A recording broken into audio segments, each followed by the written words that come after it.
जय श्री हरि। ओम श्री विष्णवे नमः। प्रिय भक्तजनों, आज बृहस्पतिवार के दिन आप बृहस्पति देव की बड़ी ही दुर्लभ कथा सुनेंगे। इस कथा को सुनने से भक्तों की सभी मनोकामनाएं भगवान बृहस्पति देव की कृपा से पूर्ण हो जाती हैं। तो आइए बड़ी ही श्रद्धा और प्रसन्न चित्त मन से इस कथा को सुनते हैं। भारतवर्ष में एक प्रतापी और दानी राजा राज्य करता था। वह नित्य गरीबों और ब्राह्मणों की सहायता करता था। यह बात उसकी रानी को अच्छी नहीं लगती थी। वह न ही गरीबों को दान देती, न ही भगवान का पूजन करती थी और राजा को भी दान देने से मना किया करती थी। एक दिन राजा शिकार खेलने वन को गए हुए थे, तो रानी महल में अकेली थी। उसी समय बृहस्पति देव साधु वेश में राजा के महल में भिक्षा लेने के लिए गए और भिक्षा मांगी, तो रानी ने भिक्षा देने से इनकार कर दिया और कहा, हे साधु महाराज, मैं तो दान पुण्य से तंग आ गई हूँ। मेरा पति सारा धन लुटाते रहते हैं। मेरी इच्छा है कि हमारा धन नष्ट हो जाए, फिर न रहेगा बांस, न बजेगी बांसुरी। साधु ने कहा, देवी तुम तो बड़ी विचित्र हो। धन संतान तो सभी चाहते हैं, पुत्र और लक्ष्मी तो पापी के घर भी होने चाहिए। यदि तुम्हारे पास अधिक धन है तो भूखों को भोजन दो, प्यासों के लिए प्याऊ बनवाओ, मुसाफिरों के लिए धर्मशालाएं खुलवाओ। जो निर्धन अपनी कुंवारी कन्याओं का विवाह नहीं कर सकते, उनका विवाह करा दो। ऐसे और कई काम हैं जिनके करने से तुम्हारा यश लोक और परलोक में फैलेगा। परंतु रानी पर उपदेश का कोई प्रभाव नहीं पड़ा। वह बोली, महाराज आप मुझे कुछ न समझाएं, मैं ऐसा धन नहीं चाहती जो हर जगह बांटती फिरूं। साधु ने उत्तर दिया, यदि तुम्हारी ऐसी इच्छा है तो तथास्तु। तुम ऐसा करना कि बृहस्पतिवार को घर लीपकर पीली मिट्टी से अपना सिर धोकर स्नान करना, भट्टी चढ़ाकर कपड़े धोना। ऐसा करने से आपका सारा धन नष्ट हो जाएगा। इतना कहकर वह साधु महाराज वहाँ से आलोक हो गए और साधु के अनुसार कई बातों को पूरा करते हुए रानी को केवल 3 बृहस्पतिवार ही बीते थे कि उसकी समस्त धन संपत्ति नष्ट हो गई। भोजन के लिए राजा का परिवार तरसने लगा। तब एक दिन राजा ने रानी से बोला कि हे रानी, तुम यहीं रहो, मैं दूसरे देश को जाता हूँ, क्योंकि यहाँ पर सभी लोग मुझे जानते हैं, इसलिए मैं कोई छोटा कार्य नहीं कर सकता। ऐसा कहकर राजा परदेश चला गया। वह जंगल से लकड़ी काट कर लाता और शहर में बेचता था। इस तरह वह अपना जीवन व्यतीत करने लगा। इधर राजा के परदेश जाते ही रानी और दासी दुखी रहने लगी।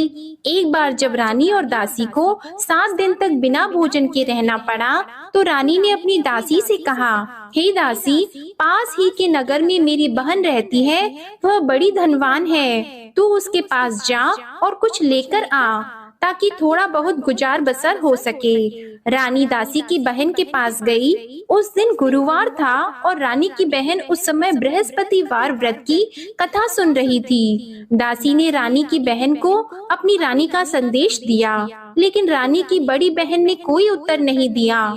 जब दासी को रानी की बहन से कोई उत्तर नहीं मिला, तो वह बहुत दुखी हुई और उसे क्रोध भी आया।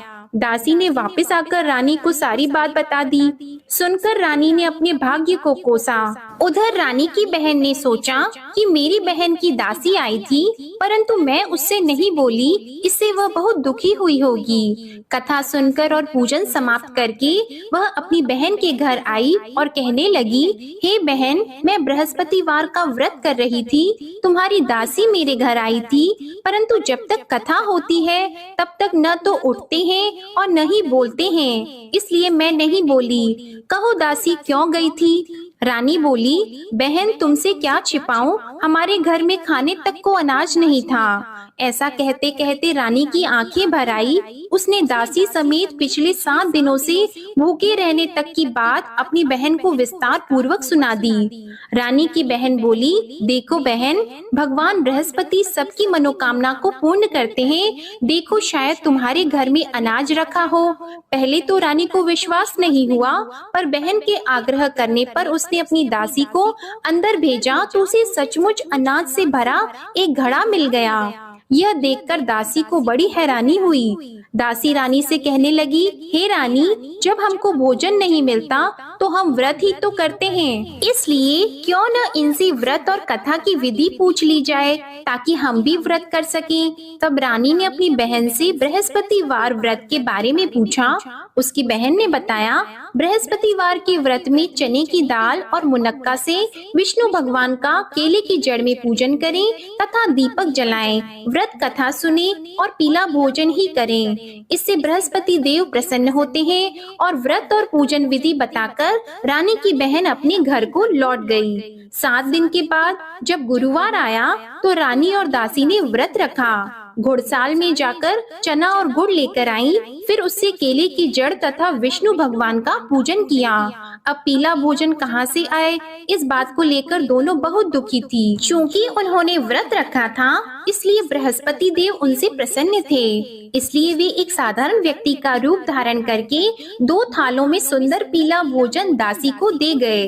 भोजन पाकर दासी बहुत प्रसन्न हुई और फिर रानी के साथ मिलकर भोजन ग्रहण किया। उसके बाद वे सभी गुरुवार को व्रत और पूजन करने लगी। बृहस्पति भगवान की कृपा से उनके पास फिर से धन संपत्ति आ गई, परंतु रानी फिर से पहले की तरह आलस्य करने लगी। तब दासी बोली, देखो रानी, तुम पहले भी इस प्रकार आलस्य करती थी, तुम्हें धन रखने में कष्ट होता था, इस कारण सभी धन नष्ट हो गया, और अब जब भगवान बृहस्पति की कृपा से धन मिला है तो तुम्हें फिर से आलस्य होता है। रानी को समझाते हुए दासी कहती हैं कि बड़ी मुसीबतों के बाद हमने यह धन पाया है, इसलिए हमें दान पुण्य करना चाहिए, भूखे मनुष्यों को भोजन कराना चाहिए और धन को शुभ कार्यों में खर्च करना चाहिए, जिससे तुम्हारे कुल का यश बढ़ेगा, स्वर्ग की प्राप्ति होगी और पितृ प्रसन्न होंगे। दासी की बात मानकर रानी अपना धन शुभ कार्यों में खर्च करने लगी, जिससे पूरे नगर में उसका यश फैलने लगा। उधर एक दिन राजा दुखी होकर जंगल में एक पेड़ के नीचे आसन जमाकर बैठ गया। वह अपनी दशा को याद करके व्याकुल होने लगा। बृहस्पतिवार का दिन था। एकाएक उसने देखा कि निर्जन वन में एक साधु प्रकट हुए। वह साधु वेश में स्वयं बृहस्पति देवता थे। लकड़हारे के सामने आकर बोले, हे लकड़हारे, इस सुनसान जंगल में तू इतना चिंता मग्न क्यों बैठा है? लकड़हारे ने दोनों हाथ जोड़कर प्रणाम किया और उत्तर दिया, महात्मा जी, आप सब कुछ जानते हैं, मैं क्या कहूँ। यह कहकर रोने लगा और साधु को अपनी आत्म कथा सुनाई। महात्मा जी ने कहा, तुम्हारी स्त्री ने बृहस्पतिवार के दिन बृहस्पति भगवान का निरादर किया है, जिसके कारण रुष्ट होकर उन्होंने तुम्हारी यह दशा कर दी। अब तुम चिंता को दूर करके मेरे कहने पर चलो तो तुम्हारे सब कष्ट दूर हो जाएंगे और भगवान पहले से भी अधिक संपत्ति देंगे। तुम बृहस्पति के दिन कथा किया करो, 2 पैसे के चने मुनक्का लाकर उसका प्रसाद बनाओ और शुद्ध जल से लोटे में शक्कर मिलाकर अमृत तैयार करो। कथा के पश्चात अपने सारे परिवार और सुनने वाले प्रेमियों में अमृत व प्रसाद को बांटकर खुद भी ग्रहण करो। ऐसा करने से भगवान तुम्हारी सब मनोकामनाएं पूरी करेंगे। साधु के ऐसे वचन सुनकर लकड़हारा बोला, हे प्रभु, मुझे लकड़ी बेचकर इतना पैसा नहीं मिलता जिससे भोजन के उपरांत कुछ बचा सकूं। मैंने रात्रि में अपनी स्त्री को व्याकुल देखा है, मेरे पास कुछ भी नहीं जिससे मैं उसकी खबर मंगा सकूं। साधु ने कहा, हे लकड़हारी, तुम किसी बात की चिंता मत करो। बृहस्पतिवार के दिन तुम रोजाना की तरह लकड़ियां लेकर शहर को जाओ। तुमको रोज से दुगना धन प्राप्त होगा, जिससे तुम भली भांति भोजन कर लोगे और बृहस्पति देव की पूजा का सामान भी आ जाएगा। इतना कहकर साधु अंतर ध्यान हो गए। धीरे धीरे समय व्यतीत होने पर फिर वही बृहस्पतिवार का दिन आया। लकड़हारा जंगल से लकड़ी काटकर किसी शहर में बेचने गया। उसे उस दिन और दिन से अधिक पैसा मिला। राजा ने चना गुड़ आदि लाकर गुरुवार का व्रत किया। उस दिन से उसके सभी क्लेश दूर हो गए, परंतु जब दोबारा गुरुवार का दिन आया तो बृहस्पतिवार का व्रत करना भूल गया। इस कारण बृहस्पति भगवान नाराज हो गए। उस दिन उस नगर के राजा ने विशाल यज्ञ का आयोजन किया था तथा शहर में ये घोषणा करा दी कि कोई भी मनुष्य अपने घर में भोजन न बनवाए, न आग जलाए। समस्त जनता मेरे यहाँ भोजन करने आए। इस आज्ञा को जो न मानेगा उसे फांसी की सजा दी जाएगी। इस तरह की घोषणा संपूर्ण नगर में करवा दी गई। राजा की आज्ञा के अनुसार शहर के सभी लोग भोजन करने गए, लेकिन लकड़हारा कुछ देर से पहुंचा, इसलिए राजा उसको अपने साथ घर लेके गए और ले जाकर भोजन करा रहे थे तो रानी की दृष्टि उस खूंटी पर पड़ी जिस पर उसका हार लटका हुआ था। वह वहाँ पर दिखाई नहीं दिया। रानी ने निश्चय किया कि मेरा हार इस मनुष्य ने चुरा लिया है। उसी समय सिपाहियों को बुलाकर उसको कारागार में डलवा दिया।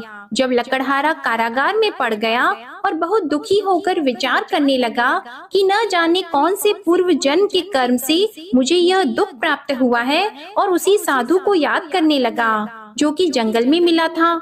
उसी समय तत्काल बृहस्पति देव साधु के रूप में प्रकट हुए और उसकी दशा को देखकर कहने लगे, अरे मूर्ख, तूने बृहस्पति देव की कथा नहीं करी, इस कारण तुझे दुख प्राप्त हुआ है। अब चिंता मत कर, बृहस्पतिवार के दिन कारागार के दरवाजे पर 4 पैसे पड़े मिलेंगे, उनसे तू बृहस्पति देव की पूजा करना, तेरे सभी कष्ट दूर हो जाएंगे। बृहस्पतिवार के दिन उसे 4 पैसे मिले। लकड़हारे ने कथा कही। उसी रात्रि को बृहस्पति देव ने उस नगर के राजा को स्वप्न में कहा, हे राजा, तुमने जिस आदमी को कारागार में बंद कर दिया है वह निर्दोष है, वह राजा है, उसे छोड़ देना। रानी का हार उसी खूंटी पर लटका है, अगर तू ऐसा नहीं करेगा तो मैं तेरे राज्य को नष्ट कर दूंगा।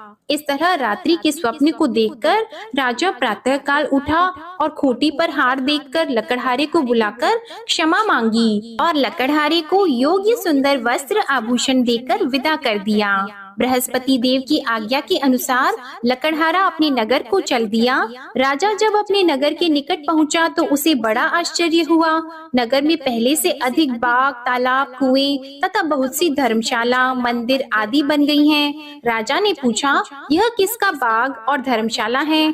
तब नगर के सब लोग कहने लगे, यह सब रानी और बंदी के हैं। तो राजा को आश्चर्य हुआ और गुस्सा भी आया। जब रानी ने यह खबर सुनी कि राजा आ रहे हैं तो उन्होंने दासी से कहा, हे दासी, देख राजा हमको कितनी बुरी हालत में छोड़ गए थे, हमारी ऐसी हालत देखकर वह लौट न जाएं, इसलिए तू दरवाजे पर खड़ी हो जा। आज्ञा के अनुसार दासी दरवाजे पर खड़ी हो गई। राजा आए तो उन्हें अपने साथ लेकर आई। तब राजा ने क्रोध करके अपनी रानी से पूछा कि यह धन तुम्हें कैसे प्राप्त हुआ है? तब उन्होंने कहा, हमें यह सब धन बृहस्पति देव के इस व्रत के प्रभाव से प्राप्त हुआ है। राजा ने निश्चय किया कि 7 रोज बाद तो सभी बृहस्पति देव का पूजन करते हैं, परंतु मैं प्रतिदिन दिन में 3 बार कहानी और रोज व्रत किया करूंगा। अब हर समय राजा के दुपट्टे में चने की दाल बंधी रहती और दिन में 3 बार कहानी कहते। एक रोज राजा ने विचार किया कि चलो अपनी बहन के यहाँ हो आवे। इस तरह निश्चय करके राजा घोड़े पर सवार होकर अपनी बहन के यहाँ को चलने लगा। मार्ग में उसने देखा कि कुछ आदमी एक मुर्दे को लिए जा रहे हैं। उन्हें रोककर राजा कहने लगा, अरे भाइयों, मेरी बृहस्पति देव की कथा सुन लो। वे बोले, लो हमारा तो आदमी मर गया है, इसको अपनी कथा की पड़ी है। परंतु कुछ आदमी बोले, अच्छा कहो, हम तुम्हारी कथा भी सुनेंगे। राजा ने दाल निकाली और जब कथा आधी हुई थी कि मुर्दा हिलने लग गया, और जब कथा समाप्त हो गई तो राम राम करके मनुष्य उठकर खड़ा हो गया। आगे मार्ग में उसे एक किसान खेत में हल चलाता मिला तो राजा ने उसे देखकर बोला, अरे भैया, तुम मेरी बृहस्पतिवार की कथा सुन लो। किसान बोला, जब तक मैं तेरी कथा सुनूंगा तब तक 4 हरैया जोत लूंगा, जा अपनी कथा किसी और को सुनाना। इस तरह राजा आगे चलने लगा। राजा के हटते ही बैल पछाड़ खाकर गिर गए और किसान के पेट में बड़ी जोर का दर्द होने लगा। उस समय उसकी माँ रोटी लेकर आई और उसने जब यह देखा तो अपने पुत्र से सब हाल पूछा और बेटे ने सभी हाल कह दिया। तो बुढ़िया दौड़ी दौड़ी उस घुड़सवार के पास गई और उससे बोली कि मैं तेरी कथा सुनूंगी, तू अपनी कथा मेरे खेत पर चलकर ही कहना। राजा ने बुढ़िया के खेत पर जाकर कथा कही, जिसके सुनते ही वह बैल उठकर खड़े हुए तथा किसान के पेट का दर्द भी बंद हो गया। राजा अपनी बहन के घर पहुंचा। बहन ने भाई की खूब मेहमानी की। दूसरे रोज प्रातः काल राजा जगा तो वह देखने लगा कि सब लोग भोजन कर रहे हैं। राजा ने अपनी बहन से कहा, ऐसा कोई मनुष्य है जिसने भोजन नहीं किया हो? मेरे बृहस्पतिवार की कथा सुन ले। बहन बोली, हे भैया, यह देश ऐसा है कि पहले यहाँ लोग भोजन करते हैं, बाद में अन्य काम करते हैं। अगर कोई पड़ोस में हो तो देख आऊं। वह ऐसा कहकर देखने चली गई, परंतु उसे कोई ऐसा व्यक्ति नहीं मिला जिसने भोजन न किया हो। अतः वह एक कुम्हार के घर गई, जिसका लड़का बीमार था। उसे मालूम हुआ कि उनके यहाँ 3 रोज से किसी ने भोजन नहीं किया है। रानी ने अपने भाई की कथा सुनने के लिए कुम्हार से कहा। वह तैयार हो गया। राजा ने जाकर बृहस्पतिवार की कथा कही, जिसको सुनकर उसका लड़का ठीक हो गया। अब तो राजा की प्रशंसा होने लगी। एक रोज राजा ने अपनी बहन से कहा कि हे बहन, हम अपने घर को जाएंगे, तुम भी तैयार हो जाओ। राजा की बहन ने अपनी सास से कहा तो सास ने कहा, हाँ चली जा, परंतु अपने लड़कों को मत ले जाना, क्योंकि तेरे भाई की कोई औलाद नहीं है। बहन ने अपने भैया से कहा, हे भैया, मैं तो चलूंगी पर कोई बालक नहीं चलेगा। तो राजा बोला, जब कोई बालक नहीं चलेगा तब तुम ही क्या करोगी? बड़े दुखी मन से राजा अपने नगर को लौट आया। राजा ने अपनी रानी से कहा, हम निर्वंशी हैं, हमारा मुंह देखने का धर्म नहीं है और कुछ भोजन आदि नहीं किया है। रानी बोली, हे प्रभु, बृहस्पति देव ने हमें सब कुछ दिया है, वह हमें औलाद अवश्य देंगे। उसी रात को बृहस्पति देव ने राजा से स्वप्न में कहा, हे राजा उठो, सभी सोच त्याग दो, तेरी रानी गर्भ से है। राजा को यह बात सुनकर बड़ी खुशी हुई। 9वें महीने में उसके गर्भ से एक सुंदर पुत्र पैदा हुआ। तब राजा बोला, हे रानी, स्त्री बिना भोजन के रह सकती है, पर बिना कहे नहीं रह सकती। जब मेरी बहन आएगी तुम उससे कुछ मत कहना। रानी ने सुनकर हाँ कर दिया। जब राजा की बहन ने यह शुभ समाचार सुना तो वह बहुत खुश हुई और बधाई लेकर अपने भाई के यहाँ आई। तभी रानी ने कहा, घोड़ा चढ़कर तो नहीं आई है, गधा चढ़कर आई है। राजा की बहन बोली, भाभी, मैं इस प्रकार न कहती तो तुम्हें औलाद कैसे मिलती? बृहस्पति देव ऐसे ही हैं, जैसी जिसके मन में कामनाएं हैं सभी को पूर्ण करते हैं। जो सद्भावना पूर्वक बृहस्पतिवार का व्रत करता है एवं कथा पढ़ता है अथवा सुनता है, दूसरों को सुनाता है, बृहस्पति देव उनकी सभी मनोकामनाएं पूर्ण करते हैं। प्रेम से बोलिए बृहस्पति देव की जय। अब सुनिए विष्णु चालीसा का पाठ। विष्णु सुनिए विनय सेवक की चित लाए, कीरत कुछ वर्णन करो दीजिए ज्ञान बताए। नमो विष्णु भगवान खरारी, कष्ट नशावन अखिल बिहारी। प्रबल जगत में शक्ति तुम्हारी, त्रिभुवन फैल रही उजियारी। सुंदर रूप मनोहर सूरत, सरल स्वभाव मोहनी मूरत। तन पर पीतांबर अति सोहत, बैजंती माला मन मोहत। शंख चक्र कर गदा विराजे, देखत दैत्य असुर दल भाजे। सत्य धर्म मद लोभन गाजे, काम क्रोध मद लोभन छाजे। संत भक्त सज्जन मन रंजन, धनुज असुर दुष्टन दल गंजन। सुख उपजाए कष्ट सब भंजन, दोष मिटाय करत जन सज्जन। पाप काट भव सिंधु उतारण, कष्ट नाश कर भक्त उबारण। करत अनेक रूप प्रभु धारण, केवल आप भक्ति के कारण। धरणी धेनु बन तुम ही पुकारा, तब तुम रूप राम का धारा। भार उतार असुर दल मारा, रावण आदित्य को संहारा। आप वराह रूप बनाया, हिरण्याक्ष को मार गिराया। धर्मस्य तन सिंधु बनाया, 14 रत्नन को निकलाया। अमिलख असुरन द्वंद मचाया, रूप मोहिनी आप दिखाया। देवों को अमृत पान कराया, असुरन को छवि से बहलाया। कूर्म रूप धर सिंधु मझाया, मंदराचल गिरि तुरत उठाया। शंकर का तुम फंद छुड़ाया, भस्मासुर को रूप दिखाया। वेदन को जब असुर डुबाया, कर प्रबंध उन्हें ढूंढवाया। मोहित बन कर खल ही नचाया, उस ही कर से भस्म कराया। असुर जलंधर अति बलदाई, शंकर से उनकी न लड़ाई। हार पार शिव सकल बनाई, कीन सती से छल खल जाई। सुमिरन कीन तुम्हें शिव रानी, बतलाई सब विपत कहानी। तब तुम बने मुनीश्वर ज्ञानी, वृंदा की सब सुरति भुलानी। देख तीन धनुज शैतानी, वृंदा आए तुम्हें लपटानी। हो स्पर्श धर्म क्षति मानी, हना असुर उर शिव शैतानी। तुमने ध्रुव प्रहलाद उबारे, हिरणाकुश आदिक खल मारे।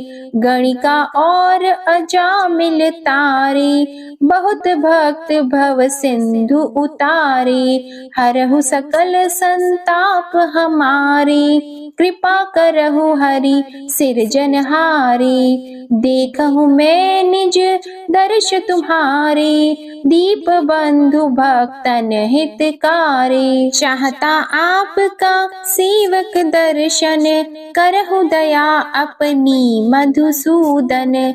जानो नहीं योग्य जब पूजन, होय यज्ञ स्तुति अनुमोदन। शील दया संतोष सुलक्षण, विदित नहीं व्रत बोध विलक्षण। करहु आपका किस विधि पूजन, कुमति विलोक होत दुख भीषण। करहु प्रणाम कौन विधि सुमिरन, कौन भांति मैं करहु समर्पण। सुर मुनि करत सदा सेवकाई, हर्षित रहत परम गति पाई। दीन दुखिन पर सदा सहाई, निज जन जान लेव अपनाई। पाप दोष संताप नशाओ, भव बंधन से मुक्त कराओ। सुत संपत्ति दे सुख उपजाओ, निज चरणन का दास बनाओ। निगम सदा ये विनय सुनावे, पढ़े सुने सो जन सुख पावे। ओम श्री विष्णवे नमः। अब आप भगवान बृहस्पति देव की आरती श्रवण कीजिए। ओम जय बृहस्पति देवा, ओम जय बृहस्पति देवा। छिन छिन भोग लगाओ, कदली फल मेवा। ओम जय बृहस्पति देवा। तुम पूर्ण परमात्मा, तुम अंतर्यामी। जगत पिता जगदीश्वर, तुम सबके स्वामी। ओम जय बृहस्पति देवा। चरणामृत निज निर्मल, सब पातक हरता। सकल मनोरथ दायक, कृपा करो भरता। ओम जय बृहस्पति देवा। तन मन धन अर्पण कर, जो जन शरण पड़े। प्रभु प्रकट तब होकर, आकर द्वार खड़े। ओम जय बृहस्पति देवा। दीन दयाल दयानिधि, भक्तन हितकारी। पाप दोष सब हरता, भव बंधन हारी। ओम जय बृहस्पति देवा। सकल मनोरथ दायक, सब संशय तारो। विषय विकार मिटाओ, संतन सुखकारी। ओम जय बृहस्पति देवा, जो कोई आरती तेरी प्रेम सहित गावे, ज्येष्ठानंद बंद सो निश्चय ही पावे। ओम जय बृहस्पति देवा, ओम जय बृहस्पति देवा।